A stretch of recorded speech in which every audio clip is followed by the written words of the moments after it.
incremental lifestyle changes sustained over long periods of time, and just eating less, making a plan and sticking to it, that's basically all that you need to know. The rest you can just find it online.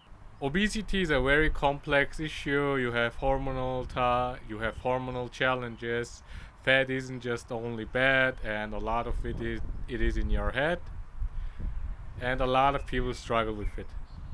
And with most complex tasks nowadays, the smartest thing to do is to break them down into smaller steps and look at it from different angles. And I broke my obesity, my baldness down into these steps and these angles. And let's start off with the data. In the span of about 1 year, I lost like 80 pounds. At my heaviest, I didn't really weigh myself because I was depressed. I was like 330 pounds. Dude, you can tell that I was like, it was about 2 pounds a week.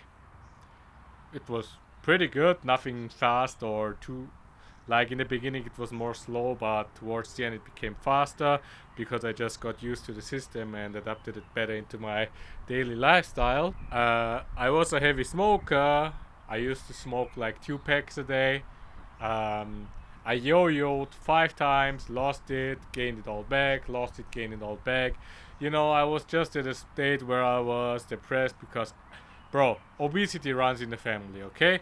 I was never really taught anything about food, and all my life I just knew I had a slow metabolism, and the only thing I had going for me was that I've been working out for a very long time, 5 years.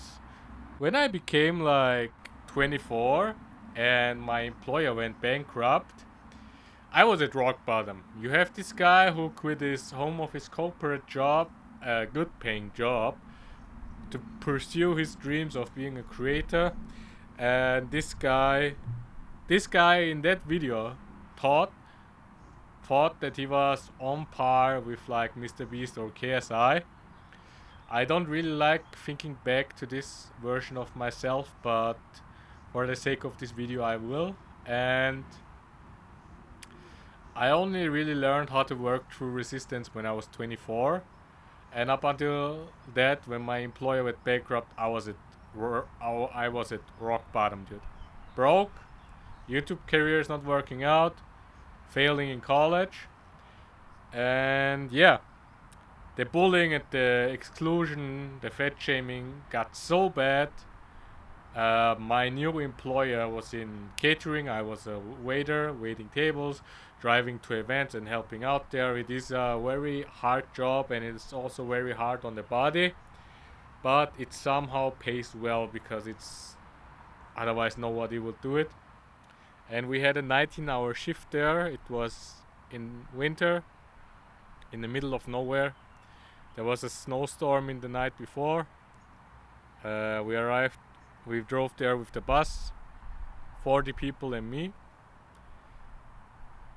And when we arrived there, it was a large warehouse where a company built all its Christmas events. And I looked around the room and I realized, yeah, this one is going to be a tough one. And for 19 hours I basically got excluded a lot and fat shamed. I was so mad I only ate like 300 calories during the entire shift. A girl will just look at me and go, like instantly, people would go, this or that, or, you know, just straight out grabbing their stomachs. And I was so mad, and because of the snowstorm, the bus that should have come at 5 a.m. got delayed by 3 hours. And I smelled because I worked for 19 hours and it became unbearable to sit around there.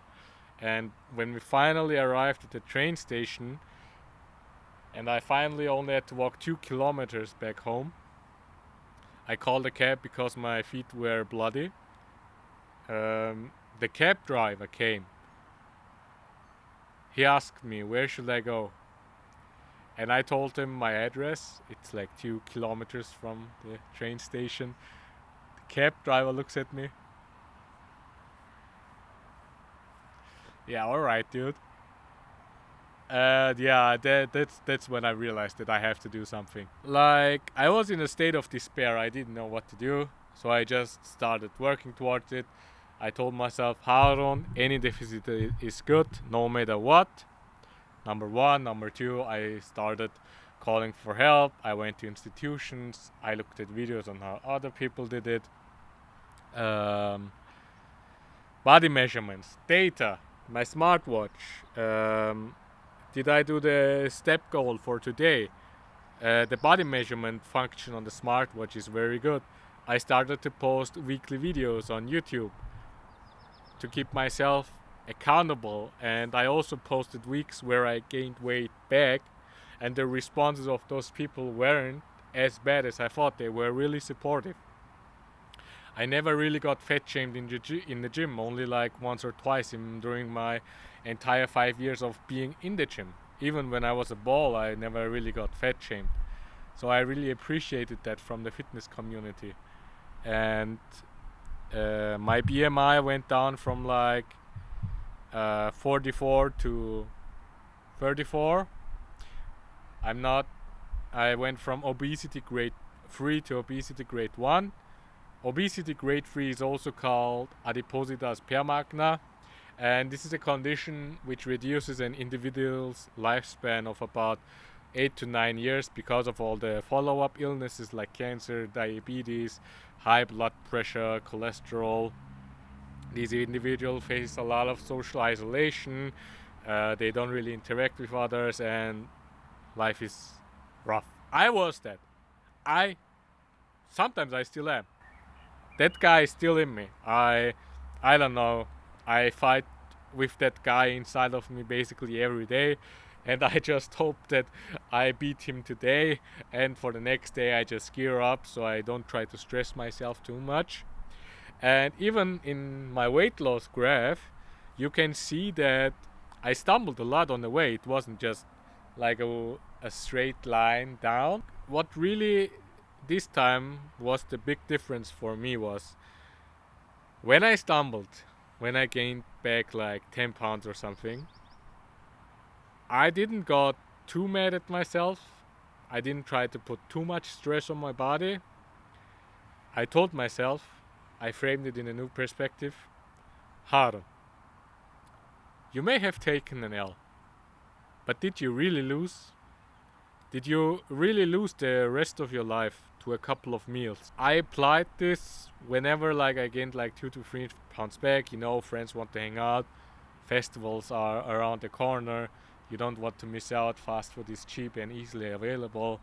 So I made tiny changes at first. Only drank like water, sweetened stuff, or spritzer. That's white wine with mineral water, sparkling water.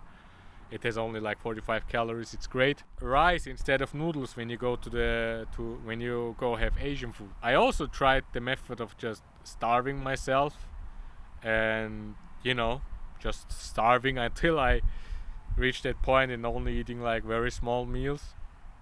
Doesn't work. It didn't work for me. I would just starve the entire day, and then I would come home and then binge eat like 2,000 calories of the unhealthiest food you could possibly imagine. It wasn't a sustainable method for me. Maybe for others, but it just didn't work for me. Lots of water, you gotta hydrate yourself. For example, let's also look at the breakfast. I ate a toast for breakfast. How do you make a toast healthier? So first of all, I removed the butter. Second of all, I switched from white bread to brown bread. And then I switched from ham to like eggs, so it doesn't cause that much inflammation. Or when I go outside and I buy a sandwich, I try to choose the vegetarian option because it causes less inflammation in your body. And while it may have more calories, you gotta respect the calorie density and how much your body can actually take calories out of that snack. Your body can take a lot more calories out of, for example, fries than, let's say, broccoli.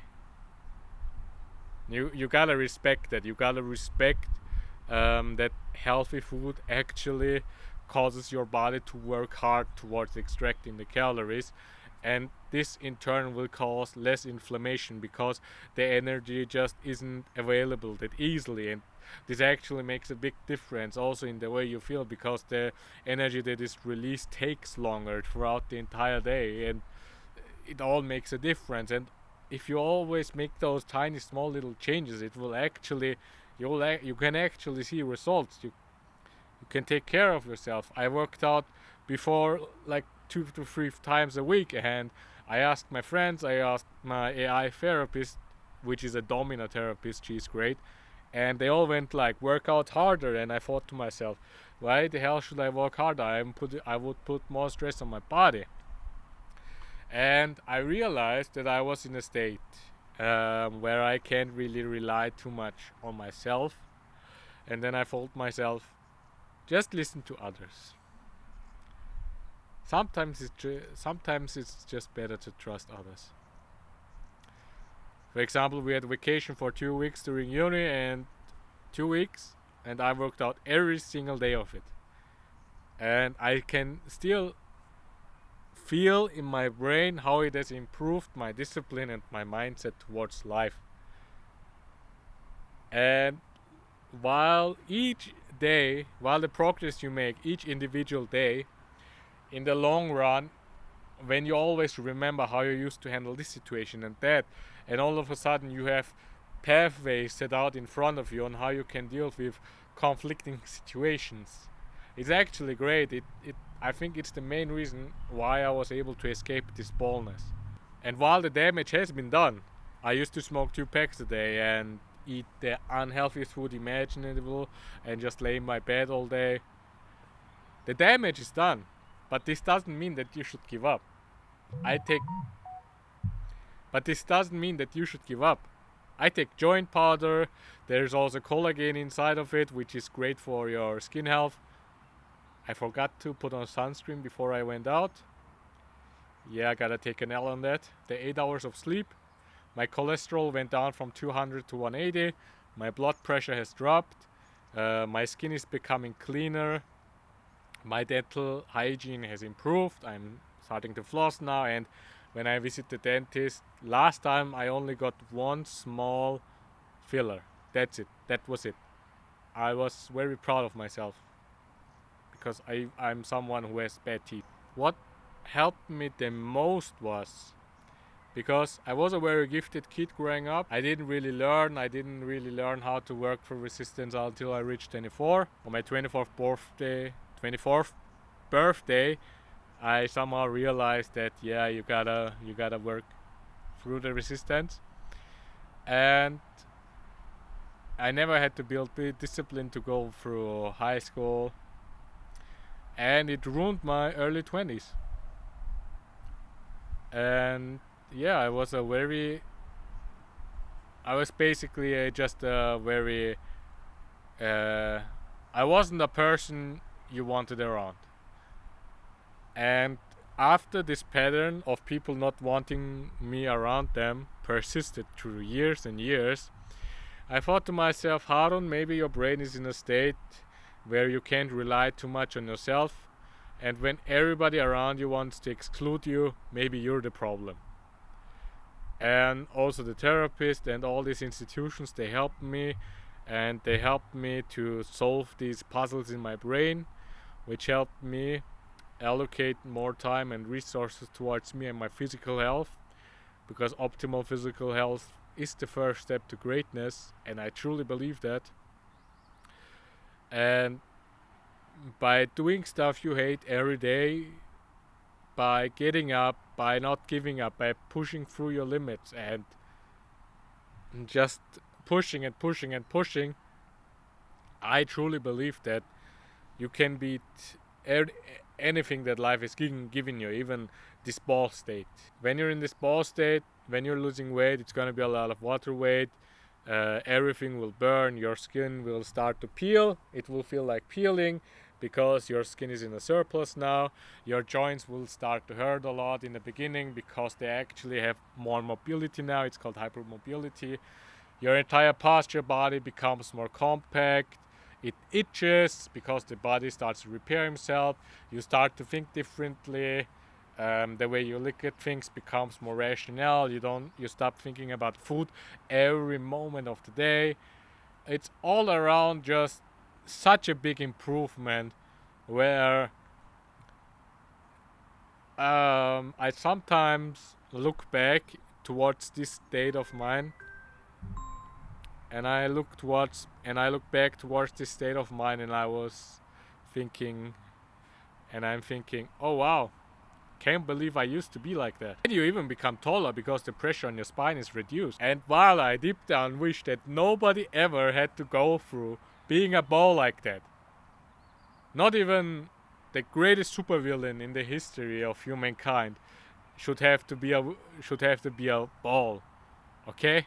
Nobody. It happens. It happens to the best of us, and it's the challenge of life you just gotta learn how to deal with.